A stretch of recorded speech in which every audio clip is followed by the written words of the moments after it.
Bonjour à tous pour ce rendez-vous de Face aux Chrétiens sur le plateau de KTO, une émission hebdomadaire organisée, vous le savez maintenant, en partenariat avec La Croix, avec Radio Notre-Dame, avec le réseau des radios RCF. Nous accueillons aujourd'hui Anne Hidalgo, première adjointe au maire de Paris, candidate à la mairie de Paris. Et pour cette émission spéciale municipale, elle succède sur ce plateau à sa concurrente principale de l'UMP, Nathalie Kosciusko-Morizet, qui était là la semaine dernière. Alors Anne Hidalgo, bonjour. Bonjour. Alors nous allons parler de Paris, des municipales, de la situation politique aussi, qui n'est pas très facile, un petit peu au début. Et vous serez interrogé pour cette émission par Corinne Laurent de La Croix, Bonjour. Par Alain Baron de Radio Notre-Dame. Bonjour, et Romain Masneau nous rejoindra pour la deuxième partie de cette émission. Je disais qu'on allait bien évidemment parler des municipales à Paris, sans tomber tout à fait dans les querelles de clochers. Tiens, clochers. Vous avez combien de clochers à Paris ? Vous savez bien sûr que les municipalités ont en charge l'entretien des églises, des lieux de culte construits au moins avant 1905. C'est quoi ? C'est un gros budget ? C'est combien d'abord d'églises ? D'abord, c'est environ 96, donc moins d'une petite centaine de lieux de culte à Paris. C'est un budget important pour la ville de Paris. Ces dernières années, c'était une moyenne de 11 millions d'euros par an pour l'entretien, les travaux. Et donc depuis 2001, c'est en gros une moyenne de 11 millions par an. Avant nous, c'était 5 millions. Donc on a doublé le budget consacré à ce patrimoine cultuel qui est très très important, qui est beau, qu'il faut rénover. Et moi, j'ai proposé, je me suis engagée dans mon programme pour 2014-2020 à engager 80 millions d'euros d'investissement pour rénover un certain nombre de lieux. Je pensais notamment à la Madeleine, qui a besoin de travaux, et il y aura forcément des cofinancements, mais en tous les cas, la ville de Paris, si je suis maire, s'engagera vraiment dans la rénovation de ce patrimoine. Est-ce qu'il y a une unanimité pour entretenir les lieux de culte dans un pays laïque, dans une ville socialiste ? Est-ce que ça pose problème ? En fait, il n'y a jamais eu de contradiction en Conseil de Paris sur ce sujet-là, parce que c'est la loi de 1905 qui a fixé la règle du jeu. Et donc, tous les bâtiments qui ont été construits avant relèvent effectivement des autorités communales en ce qui concerne leur entretien. Donc, on n'a jamais eu de débat difficile en Conseil de Paris sur ce sujet-là. Et je crois que tous les élus, quel que soit leur bord, sont très attachés à ce patrimoine cultuel qui est magnifique et qu'il faut absolument protéger et préserver. Alors, on va parler de la situation politique, aussi liée aux municipales, aux villes. La première question vous est posée par Alain Baron de Radio Notre-Dame. Oui, madame, il y a un dossier qui a fait polémique à la rentrée dernière, c'est les nouveaux rythmes scolaires. Oui. La ville de Paris avait décidé d'embrayer sur la réforme tout de suite. Il y a beaucoup de désillusions, semble-t-il, y compris dans votre électorat. Où en est-on maintenant ? En fait, ça a été une réforme qui a été difficile à mettre en œuvre, parce que c'était un bouleversement dans l'école. Mais aujourd'hui, vraiment, je crois qu'on a réglé la plupart des problèmes d'organisation qui ont été posés. Et Colombe Brossel, qui est l'adjointe aux affaires scolaires, le maire de Paris, moi-même, on a été très impliqués pour régler chacun des problèmes dans chaque école. J'ai présidé récemment le comité de pilotage de ces rythmes éducatifs avec l'ensemble de la communauté scolaire, les syndicats d'enseignants, le rectorat bien sûr, les parents d'élèves, les personnels de la ville. Et franchement, aujourd'hui, je crois qu'on est tous convaincus qu'on a bien fait d'y aller. Reste la question des maternelles, des premières années de maternelle où effectivement les enfants sont petits, il y a un rythme, il y a la sieste. Donc on conduit une mission d'évaluation pour voir comment mieux adapter la réforme, notamment aux maternelles. Mais aujourd'hui, on ne nous demande plus de revenir en arrière. D'ailleurs, on ne souhaite pas revenir en arrière, bien évidemment. Et je pense que la rentrée de 2014 sera une belle rentrée. On aura appris, on aura réglé beaucoup de problèmes. Et là, on va pouvoir être vraiment dans la plénitude de cette réforme qui est très importante pour nos enfants. Corinne Laurent de La Croix, une question. Oui, nous sommes presque à un mois du premier tour des élections municipales. Alors on va passer du local au national. La crainte la plus forte chez vos partenaires socialistes, c'est évidemment une démobilisation de l'électorat de gauche. Jean-Christophe Cambadélis évoque une bouderie démocratique. Est-ce que cela vous fait peur ? C'est pas tout à fait ce que je ressens aujourd'hui à Paris, parce que je vois les Parisiens très intéressés par les municipales, par le destin de leur ville, par cette campagne qui est très médiatisée. Je remercie d'ailleurs les médias de le faire. Et donc, je sens un intérêt quand même assez fort pour ce qui est la question posée aux municipales, à savoir quel maire, quel projet et quelle équipe pour diriger la ville. En même temps, la situation nationale est difficile, elle est compliquée, et c'est vrai qu'il y a de la déception à gauche, que j'entends souvent des électeurs de gauche me dire, écoutez, franchement, faites passer les messages, dites notre insatisfaction sur tel ou tel point. Elle est due à quoi cette déception ? Vous savez, la crise est quand même très très violente. Il y a une attente qui est une attente très très forte. Le changement en juin 2012 a été vraiment porté par un élan très fort et une envie de changement. Et puis la dureté de la crise qui est là fait que les résultats se font sans doute attendre. Moi, je considère que la ligne qui est suivie par le gouvernement, c'est la bonne, qu'il faut accélérer, parfois peut-être professionnaliser sur un certain nombre de sujets l'action gouvernementale pour qu'il y ait des résultats. Et il y a une attente. En même temps, je pense, et je termine là-dessus, que dans notre pays, il y a quand même un pessimisme qui plombe aussi la dynamique du pays. Et moi, je vois plein de gens, plein de jeunes. J'étais dans des écoles de formation, des CFA, ou à l'école 42 de Xavier Niel hier à Paris. Je vois plein de gens qui sont en train de se bouger et de réussir et d'avancer. Donc il faut qu'on sorte aussi de ce pessimisme et qu'on arrive à se projeter quand même dans quelque chose qui est l'avenir d'un pays qui a plein d'atouts. Mais Anne Hidalgo, qu'est-ce que peut faire une ville pour atténuer ce pessimisme, pour redonner du moral, notamment à votre électorat qui va bouder quand même, on le sait. Alors, une ville, c'est très important. Et Paris, avec un budget quand même de 8 milliards d'euros, a des moyens d'action.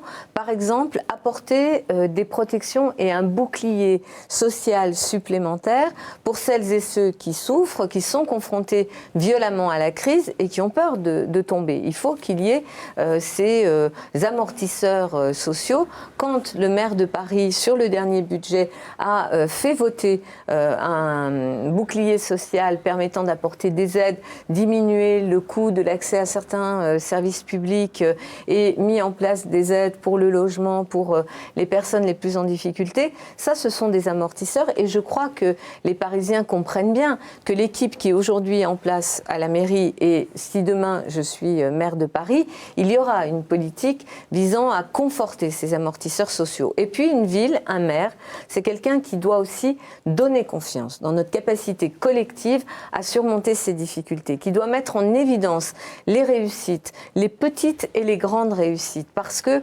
Paris, l'agglomération parisienne, c'est 30% du PIB du pays. Et on voit vraiment les atouts qu'on a dans les entreprises, en termes de formation professionnelle. C'est une ville qui est jeune, qui est très active. Et donc moi, je ne tiens pas du tout de propos sur le pseudo ou le soi-disant déclin de Paris. Ça suffit. Moi, je crois dans nos capacités et un maire, c'est quelqu'un qui croit dans le territoire sur lequel il souhaite être élu pour justement l'aider à se valoriser encore plus. Une question d'Alain Baron de Radio Notre-Dame. Oui, il y a quelques semaines, le gouvernement a reculé provisoirement sur la loi famille. Est-ce que c'était, selon vous, une sage décision ou est-ce que vous le regrettez ? Je le regrette, je l'ai dit. Voilà, cette loi famille était une loi qui d'abord devait apporter des solutions sur des problèmes très concrets. Le statut des beaux-parents, la question de l'enfant dans l'évolution de ce que sont les familles aujourd'hui. Il y a un modèle traditionnel et personne ne conteste ce modèle traditionnel. Mais quand on voit par exemple à Paris 30% de familles monoparentales, on ne peut pas dire que la loi doit doit rester telle qu'elle est et ne pas tenir compte, par exemple, de ces familles monoparentales ou des familles recomposées, qui sont aussi une réalité très importante. Donc cette loi devait apporter des solutions sur ces points-là. Il n'y avait rien dans la loi famille, dans le projet, sur la GPA. Je suis contre la gestation pour autrui, ça ne fait pas partie, ça n'a jamais fait partie des points sur lesquels ni le gouvernement, ni, je dirais d'une façon générale, les élus comme moi se sont positionnés. La PMA, j'assume cette position. Moi, je pense que la procréation médicalement assistée, c'est un point très important sur lequel il faudra avancer. Mais ça ne figurait pas dans la loi. Ça ne figurait pas dans la loi. Donc je regrette qu'on ait dû reculer parce que c'est l'intérêt des enfants qui est en jeu. Et quand vous dites pour la PMA qu'il faut avancer, c'est-à-dire que vous pensez que par amendement parlementaire, il faudra la mettre au programme à l'Assemblée nationale ? C'est aux députés d'en décider. Ça n'était pas dans le projet gouvernemental et les députés en auraient décidé. Je ne suis pas sûre qu'il y aurait eu une majorité à l'Assemblée pour voter ce type de disposition. À titre personnel, je suis favorable à la PMA parce que je pense qu'il faut effectivement donner cette possibilité. Je le dis, je me suis vraiment engagée dans la loi reconnaissant le mariage pour tous, parce que le mariage entre personnes d'un même sexe ne retire rien aux autres. Ne retire rien aux autres. Moi, j'ai marié, vous savez, des couples depuis que cette loi existe, et ce que j'ai vu dans les couples que j'ai mariés, c'est des couples de 40 ans, de 30 ans de vie commune, 40 ans de vie commune, de l'amour, beaucoup d'amour. Et ça ne retire rien à personne. Et je pense que la PMA est quelque chose qui doit effectivement être porté. Il faut arriver à construire une majorité, à faire entendre ce qu'il y a derrière cette mesure, qui n'est pas du tout une mesure au détriment de l'enfant. C'est une mesure qui doit pouvoir permettre aussi aux couples de femmes d'accéder à la maternité. Corinne Laurent. Est-ce que vous souhaiteriez que les députés remettent en jeu cette question et sur quel support ? À la limite, famille, bioéthique ? Ça sera à eux d'en décider. Je pense qu'il faut que notre société progresse. Elle le fera. C'est vrai qu'il y a eu beaucoup de contradictions, de combats, de formes d'opposition très fortes dans la société française à l'occasion de la loi sur le mariage et avec en arrière-fond beaucoup de manipulations aussi autour de cette idée de GPA ou de PMA. Les députés le décideront. Il faut des majorités. Vous savez, moi, je pense que c'est important que chacun manifeste et je respecte toutes les opinions et c'est très bien. On est dans un pays qui permet ces expressions très contradictoires. Mais à un moment donné, la voix du peuple, c'est celle qui s'exprime à l'Assemblée nationale. Et moi, je ne suis pas pour remettre en cause les institutions de cette façon-là. Corinne. À propos du recul du gouvernement sur ce sujet de la famille, vous aviez parlé de groupes ultra-conservateurs. Oui. Est-ce que vous pourriez nous dire qui vous voyez derrière ces groupes ? Moi, je vois à la fois des personnes, ce ne sont pas des groupes ultra-conservateurs, de bonne foi, en toute bonne foi, qui défendent leur idée, leur vision de la famille, et c'est tout à fait respectable. Je n'ai pas à contredire cela. C'est très bien que la démocratie permette qu'il y ait des visions différentes sur des grands sujets, notamment sur les grandes questions de société. En même temps, j'ai vu quand même des agissements, j'ai vu, alors c'était pas la manifestation sur la famille, sur la loi famille, mais la manifestation de la semaine précédente, qui a quand même été une manifestation où on a vu des personnes tenir des propos xénophobes, antisémites, des propos contre les juifs sur le pavé parisien. Ça, ce n'est pas acceptable. Ça vient bien non pas des personnes de bonne foi, mais d'un certain nombre de groupes extrémistes dont certains proviennent de l'extrême droite, très clairement. Alain Baron, de Radio Notre-Dame. Il y a un autre sujet qui intéresse beaucoup nos auditeurs, c'est les livres pour enfants et ce qu'on trouve dedans. Certains accusent les bibliothèques ou les écoles de promouvoir par le biais de ces livres la théorie du genre. Ça, c'est le rôle aussi de la ville, notamment la ville de Paris, de s'occuper des bibliothèques et des écoles. Quelle est votre position là-dessus ? Est-ce que vous promouvez la théorie du genre ? D'abord, ça n'existe pas, la théorie du genre. Non, ça n'existe pas. Ce qui existe, c'est des politiques dédiées à une éducation non sexiste et non violente, en général ça va ensemble, qui permettent de sortir des stéréotypes masculins et féminins. Ça ne veut pas dire nier le sexe de chacun.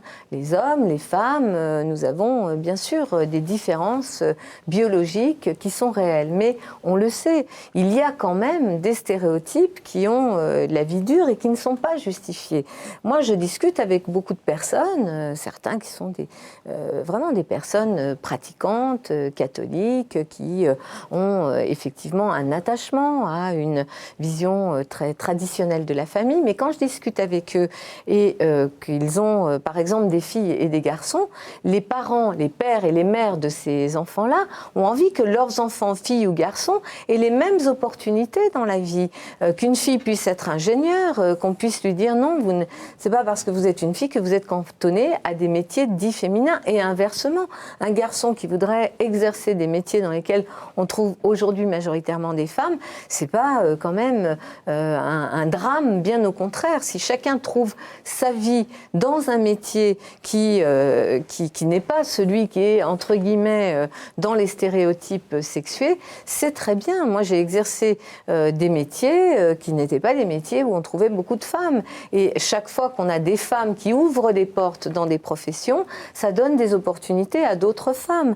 Donc c'est ça qu'il y a derrière cette éducation non sexiste à laquelle moi je participe depuis longtemps. Qu'on montre aux petites filles qu'elles ne sont pas cantonnées à certains métiers, idem pour les petits garçons. Mais qu'on arrête la caricature. Il ne s'agit pas de dire aux petits garçons vous allez changer de sexe et aux petites filles vous allez changer de sexe.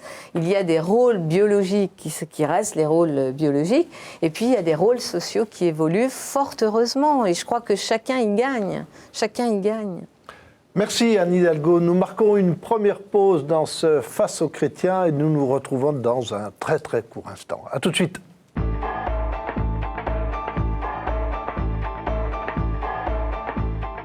Nous nous retrouvons sur ce plateau de KTO pour la deuxième partie de notre émission Face aux chrétiens avec notre invitée Anne Hidalgo, première adjointe au maire socialiste et candidate à la mairie de Paris.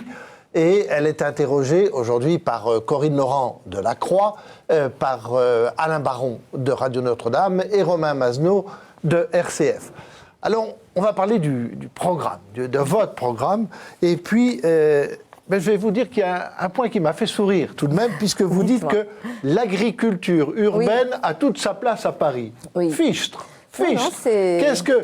Alors, certains veulent mettre la ville à la campagne. Vous voulez mettre la campagne dans la ville. Ouais. C'est un peu fou, ça, non? Non, pas du tout. Moi, d'abord, oui, il faut que la nature revienne et reprenne ses droits à Paris, avec des jardins, des coulées vertes. Mais, par exemple, des jardins partagés, on en a ouvert un certain nombre, dans des jardins publics, au pied d'immeubles, dans des cités. Et aujourd'hui, on est parti aussi sur des jardins sur les toits. À Paris, il y a tout un patrimoine immobilier des années 60, 70, 80, avec des toits plats sur lesquels on peut faire des jardins, des potagers. Je ne pense pas qu'on nourrira toute la population parisienne avec cela, mais en tous les cas, il y a place pour redécouvrir l'agriculture et l'agriculture urbaine. J'ai visité récemment dans le 13e arrondissement, dans un ensemble social géré par la RIVP, un jardin sur le toit, potager, où les habitants de l'immeuble viennent cultiver leur production. Et puis c'est très convivial en plus. Ils peuvent déguster cette production locale. Et enfin, sur cette question de l'agriculture urbaine, moi je pense qu'il faut qu'on retrouve une ceinture maraîchère pour limiter et faire en sorte qu'on ait des circuits courts. Et cette ceinture maraîchère, c'est pas autour de Paris, c'est autour de l'agglomération parisienne et du Grand Paris, dans la limite avec les terres agricoles et les terres boisées d'Île-de-France, qu'on doit pouvoir retrouver une place importante à cette agriculture maraîchère pour réduire, pour avoir des circuits courts et pour pouvoir nourrir l'agglomération parisienne.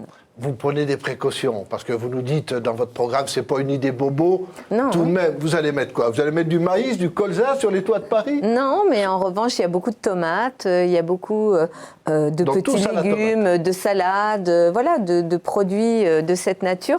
Et en plus, vous savez, sur les toits, ce sont des produits qui ne sont pas du tout soumis aux pollutions atmosphériques, qui sont très sains. À AgroParisTech, qui a expérimenté justement ce type d'agriculture sur le toit, ils ont fait un certain nombre de tests et ce sont des produits très sains. Non, franchement, je pense qu'il y a la dimension liée à la connaissance du processus agricole, de production, comment une tomate pousse, comment une salade pousse. Et puis, il y a aussi une dimension de convivialité très, très importante. Et c'est pas bobo, vous savez, quand on a, par exemple, des personnes de catégorie populaire, quand on a des enfants qui viennent dans des jardins partagés pour apprendre ce que la terre donne pour nous permettre de nous nourrir, c'est quelque chose de très, très important et qui joue un rôle dans le vivre ensemble.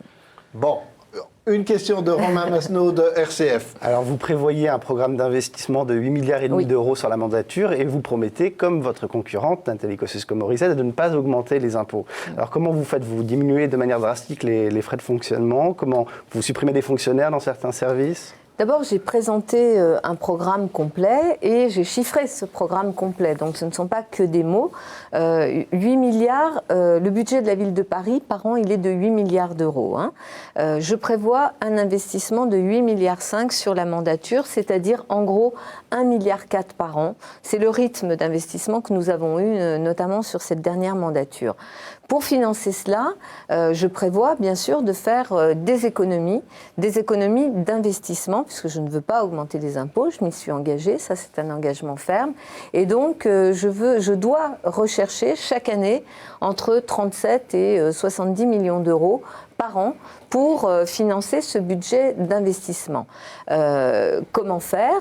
D'abord, effectivement, aller vers une organisation de l'administration parisienne qui permette effectivement de faire encore quelques économies sans rien retirer à la qualité du service public, parce que je crois au service public. Ça veut dire regrouper des directions, ça veut dire... Pourquoi ça n'a pas été fait sous la mandature de Bertrand Delanoë? Parce qu'on a fait beaucoup de choses, mais il reste encore beaucoup à faire.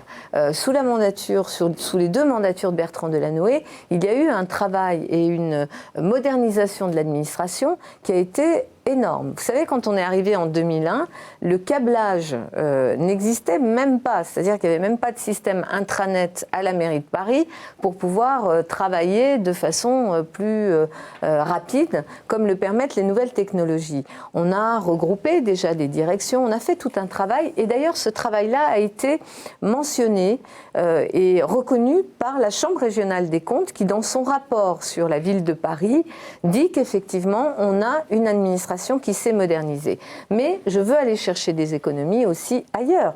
Par exemple, dans les nouvelles technologies, je vais pouvoir avoir une efficacité aussi plus grande de l'administration. Quand on met en place un système qui s'appelle Dans ma ville, c'est-à-dire la possibilité de photographier avec votre téléphone portable, une rue qui n'aurait pas été, qui aurait été salie, et que la photo part immédiatement dans les services de la ville, et qu'ensuite il y a une intervention qui est faite. Ce sont des bouleversements aussi dans l'organisation et l'efficacité de l'administration qui sont très importants. Et enfin, il y a aussi une autre source d'économie très importante sur les frais de fonctionnement de la ville.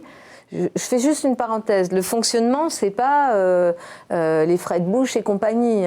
Le fonctionnement, c'est l'électricité qui permet de chauffer une école, l'achat de couches-culottes dans les crèches, etc., etc. Mais il y a des économies à faire par des innovations en matière notamment d'énergie. Quand on peut chauffer une école, ce qu'on a fait avec la chaleur des égouts parisiens, je veux généraliser cela. On peut aujourd'hui chauffer un immeuble, on l'a fait avec la chaleur produite par les ordinateurs, on va pouvoir généraliser, ce qui va me permettre là aussi de faire des économies sur la facture énergétique de la ville. Alain Baron de Radio Notre-Dame. Oui, il y a un problème qui est récurrent à Paris, c'est le logement. Oui. Vous dites, je souhaite créer 10 000 logements par an. Oui. Qu'est-ce qui fait que vous réussirez à faire ça alors que vos prédécesseurs ne l'ont pas fait? C'est très compliqué à Paris, on sait qu'il y a un manque de place.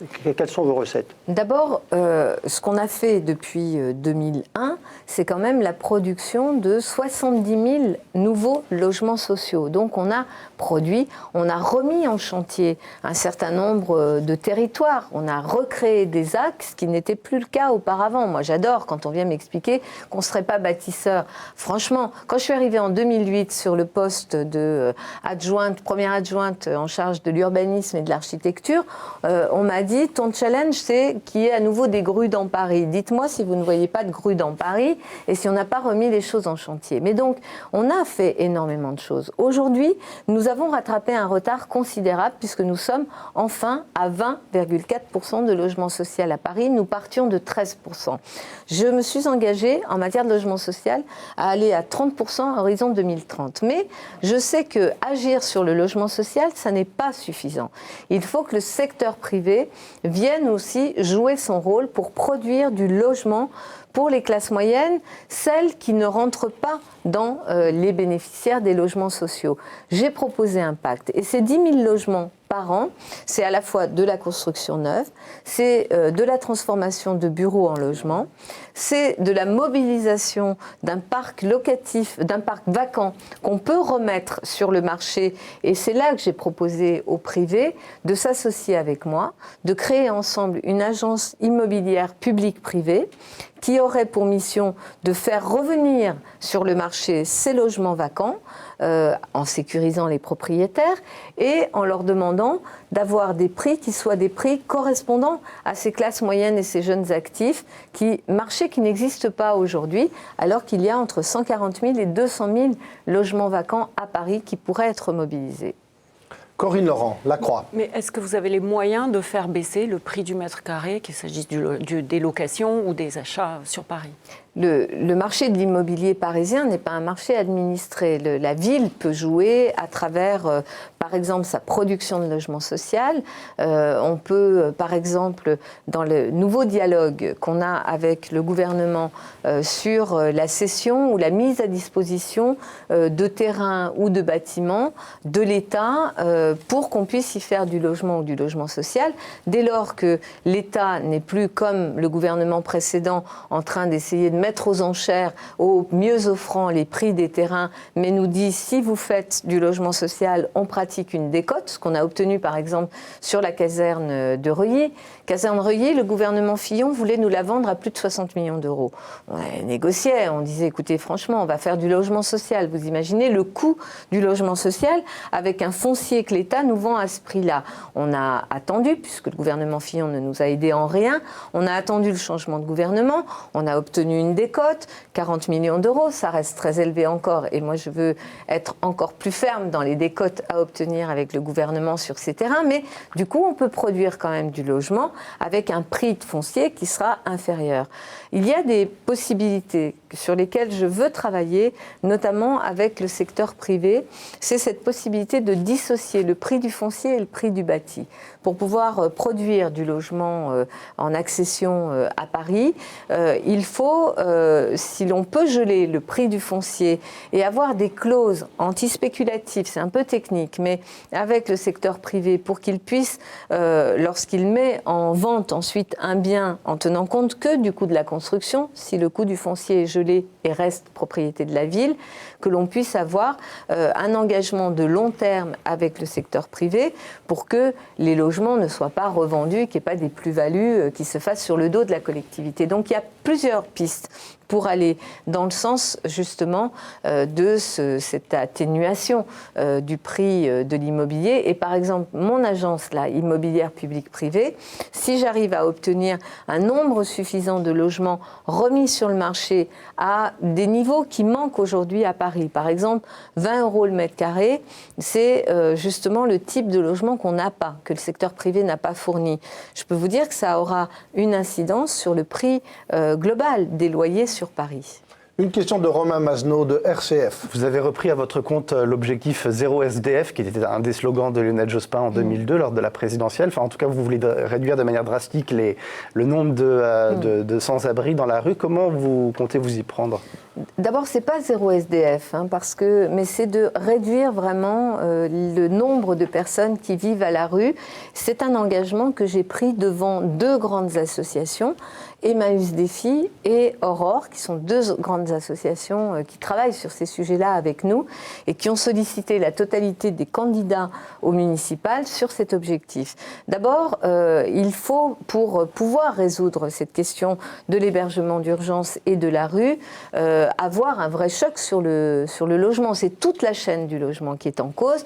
Donc ça ne peut pas, on ne pourra pas y arriver s'il n'y a pas une volonté de faire du logement social, du logement intermédiaire et de travailler sur l'ensemble de la chaîne, ce qui est mon cas. Donc je relie la résolution de cet objectif aussi à ma politique du logement. Deuxième élément, il faut qu'on s'appuie sur le Grand Paris pour pouvoir résoudre aussi cela, parce que le foncier disponible, il est essentiellement sur cette agglomération parisienne où la densité est beaucoup plus faible que la densité parisienne. Donc il faut qu'on s'appuie sur le Grand Paris. Et par exemple, en matière d'hébergement d'urgence et de rencontre avec les personnes qui sont à la rue, le SAMU social métropolitain est indispensable, incontournable, et je compte bien sûr sur le volontarisme de la ville de Paris, sur la nomination d'Éric Pliez à la tête du SAMU social, mais aussi sur le Grand Paris, pour qu'on puisse y arriver. Ensuite, je pense qu'il faut qu'on aille vraiment vers cette idée qui a été proposée par les associations de une solution dans les 48 heures qui suivent la mise à la rue des personnes. Il faut absolument que dans les 48 heures, il y ait un travail qui soit fait pour permettre aux personnes de sortir de la rue.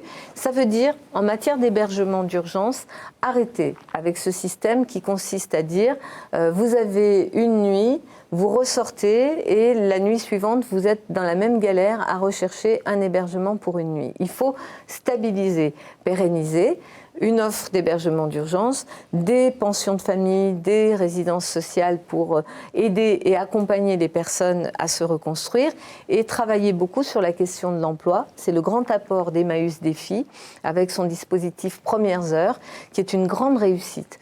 Arriver à remettre dans l'emploi, à partir de tout un tas de boulots, de petits boulots, mais qui sont des vrais boulots, des personnes qui étaient à la rue, ça a été une vraie leçon que nous a donnée Emmaüs Défi, sur laquelle il faut qu'aujourd'hui on travaille pour généraliser. Une question d'Alain Baron de Radio Notre-Dame. Dans vos grands projets immobiliers, quid de l'avenue Foch? On a vu sortir un projet assez original il y a quelques semaines. Est-ce que vous le reprenez? Est-ce qu'on peut dire de quoi il s'agit, Alain, pour nos auditeurs et téléspectateurs? L'avenue Hoche. Foch.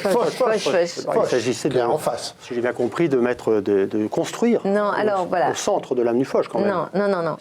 Il y a eu un projet fait par des indépendants, fait par des architectes, que je n'ai pas repris à mon compte. Je ne veux pas construire sur l'avenue Foch. En revanche, je veux créer cette grande entrée du bois de Boulogne dans Paris par l'avenue Foch en créant une grande esplanade piétonne qui puisse effectivement être un très très grand espace vert qui relie le bois de Boulogne et la place de l'Étoile. Donc pas de construction sur l'avenue Foch, pour moi c'est très clair. En revanche, il y a des possibilités de construction dans le 16e arrondissement et le projet de l'avenue Foch a révélé cela pour moi, entre la porte Dauphine et la porte d'Auteuil. Là, il y a une bande de terre qui appartient d'ailleurs à la ville de Paris, qui longe parfois le périph', parfois le bois, sur laquelle il y a de la constructibilité possible.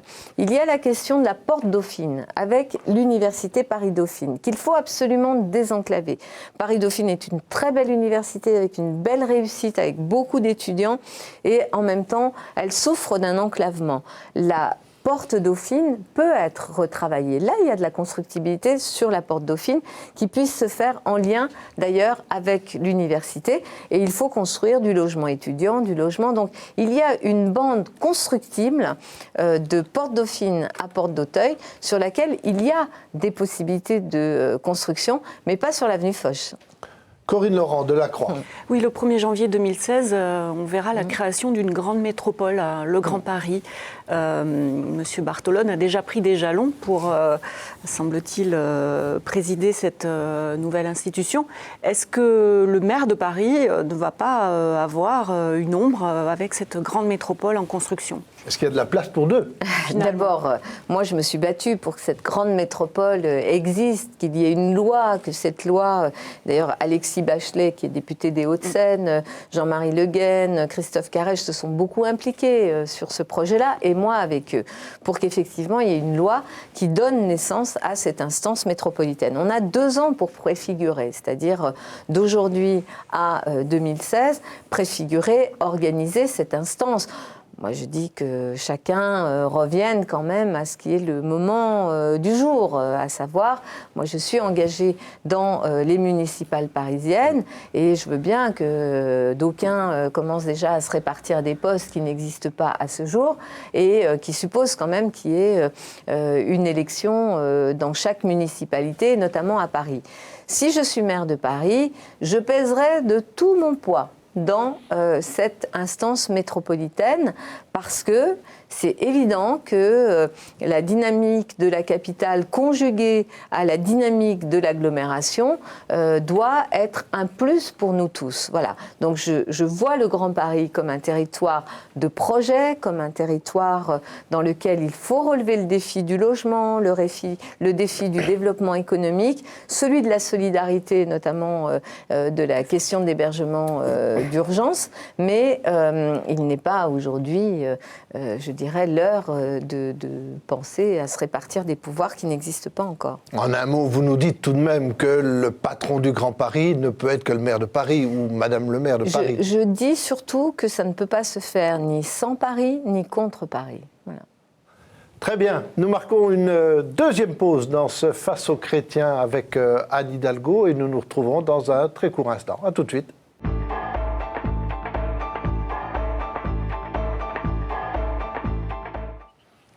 Voici la troisième partie de notre Face aux chrétiens avec notre invitée, Anne Hidalgo, première adjointe au maire de Paris et candidate à la municipalité, à la ville de Paris. Elle est interrogée par Corinne Laurent de la Croix, Alain Baron de Radio Notre-Dame et Romain Masneau de RCF. Et nous allons parler avec vous, Anne Hidalgo, de démocratie locale. Oui.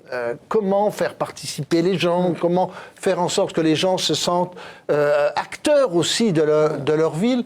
Alors moi, la première question que j'ai envie de vous poser, c'est de vous demander comment faire en sorte que les gens se parlent dans la ville, se connaissent, créent des liens. Que peut faire un maire pour cela ? Pour moi, le maire est quelqu'un de fédérateur. C'est pas quelqu'un de partisan. C'est une élection très particulière, l'élection d'un maire, parce que, et d'ailleurs, les citoyens, nos concitoyens, considèrent souvent que c'est une fonction politique un peu particulière, parce qu'on n'est pas dans la recherche d'affrontements partisans. C'est pas un camp contre l'autre. Une fois que le maire est élu, il faut qu'il rassemble et qu'il représente la totalité de la population, ceux qui ont voté pour lui comme ceux qui n'ont pas voté pour lui. Et donc moi j'ai cette conception-là du rôle du maire dans une ville comme Paris, qui est une ville-monde, qui est une ville très cosmopolite. 300 000 personnes ont un passeport étranger, il y a toutes les religions, il y a absolument toutes les origines.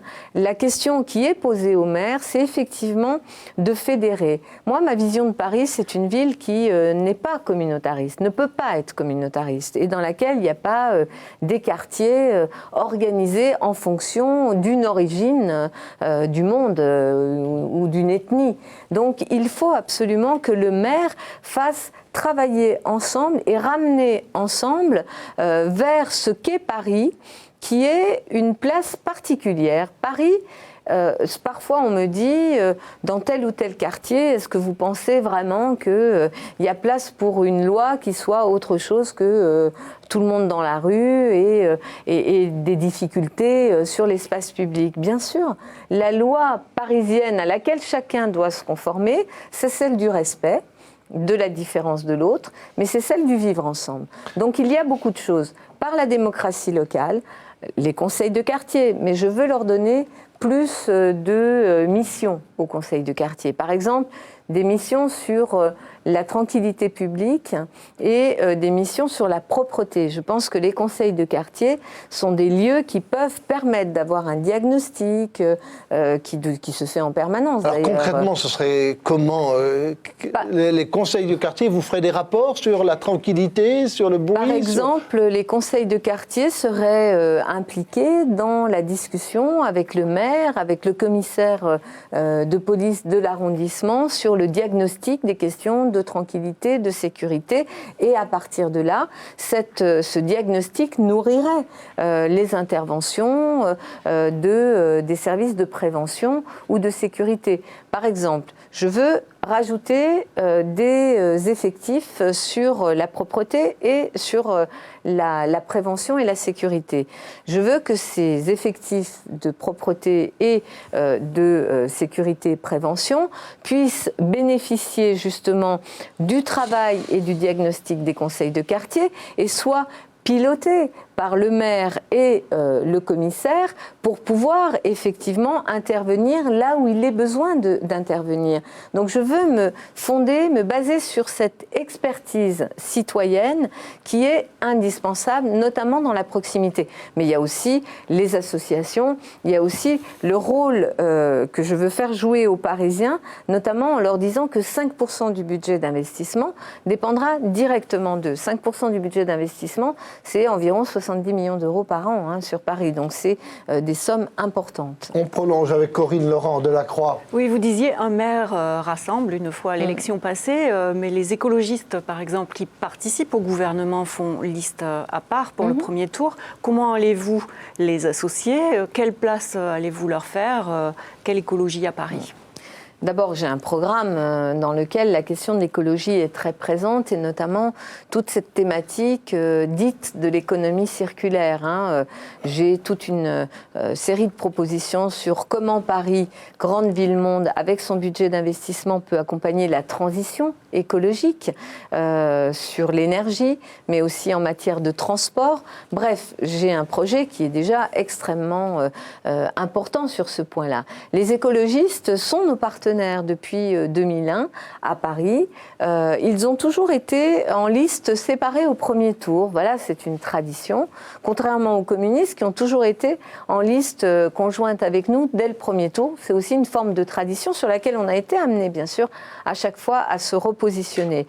Les écologistes, en fonction du résultat, bien sûr, que les électeurs leur donneront au premier tour, seront, et je n'imagine pas autre chose, avec nous. On sera ensemble, on discutera bien sûr au soir du premier tour de la place qui est la leur, mais je le sais, pour discuter beaucoup avec eux et vraiment pour avoir beaucoup de respect et d'amitié aussi pour, par exemple, Christophe Najowski, qu'il n'y a pas de difficulté là-dedans. Les écologistes à Paris n'ont aucune envie d'aller voir au soir du premier tour Nathalie Kosciusko-Morizet. Ça, c'est une évidence. On le verra.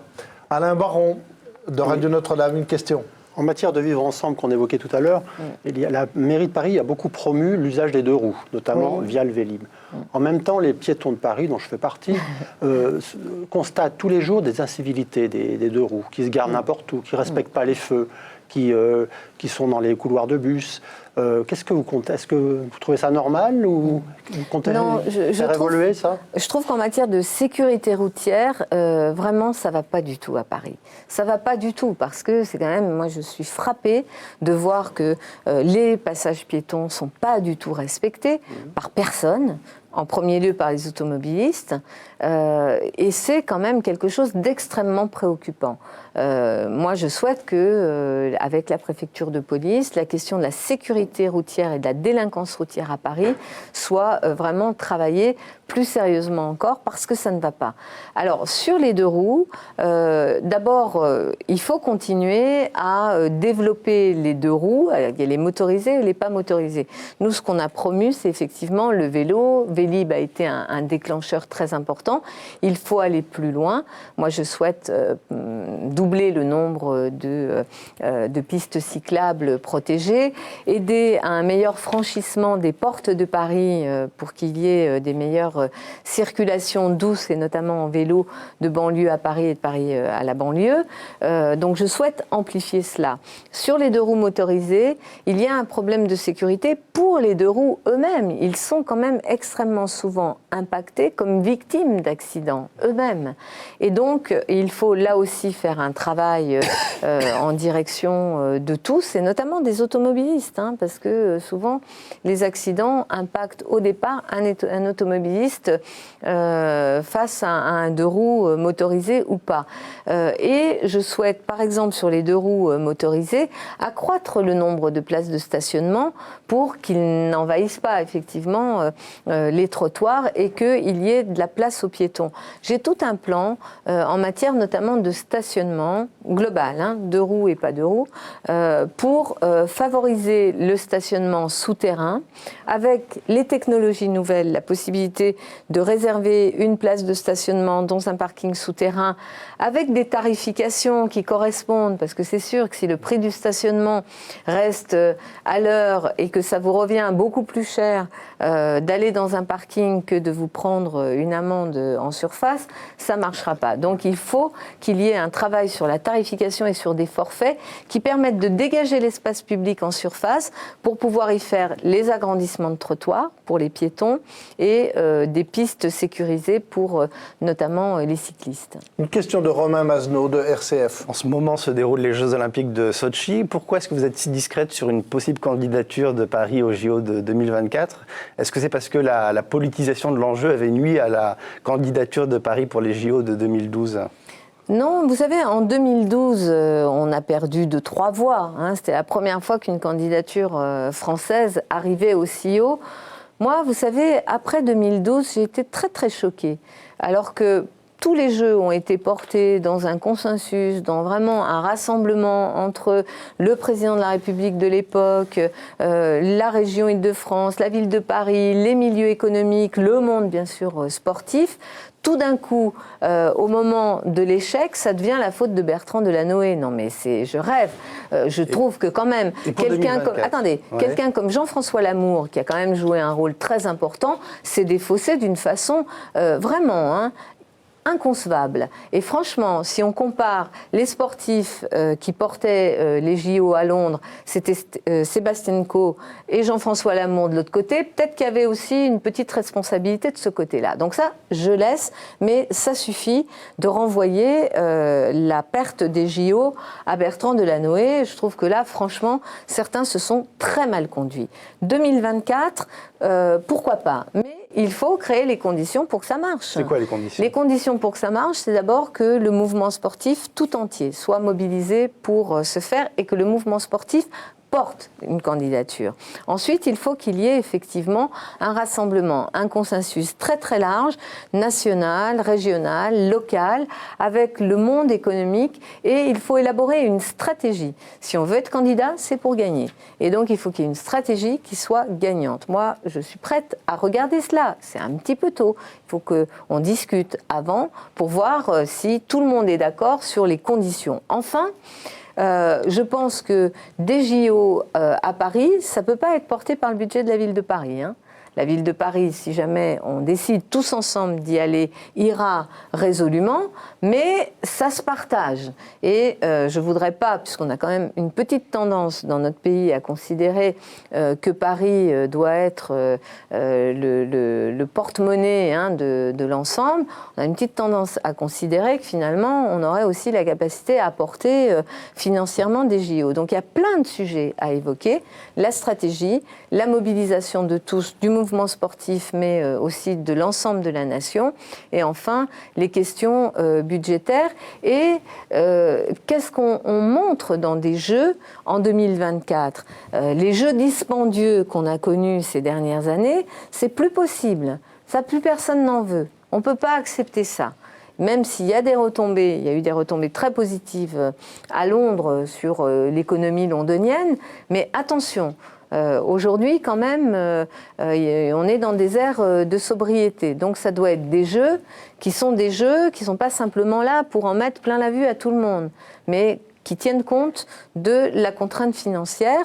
Et ça, il faut aussi que le CIO qui décide d'une façon qui lui est propre, soit conscient des enjeux et des enjeux économiques et du coût que ça représente pour les collectivités qui s'y engagent. Une toute petite précision, vous vous êtes donné un ordre d'idée de prix pour l'organisation des JO? Non, pas du tout, on n'est vraiment pas du tout encore dans votre là-dedans. tête, Non, pas du tout. Vous savez, déjà, le coût d'un dossier pour être candidat est quelque chose de faramineux, hein. C'est en millions d'euros que ça se chiffre.